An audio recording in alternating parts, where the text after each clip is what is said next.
How to install osCommerce from Softaculous. osCommerce is a shopping cart software, so scroll down until you find the e-commerce group. Click osCommerce. This overview page shows you information about the software before installing. Click Install. The default settings here should work for most purposes.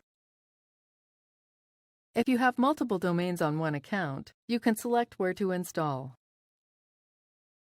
The next two boxes let you set the directory and database name, which will be created upon installation. Under Store Settings, you can set the store name, owner, and address that will be displayed. Enter the admin username, password, and email.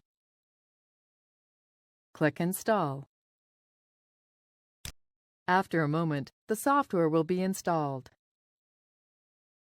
To view your new site, click this link. Here is our new installation of osCommerce, which is ready to be used.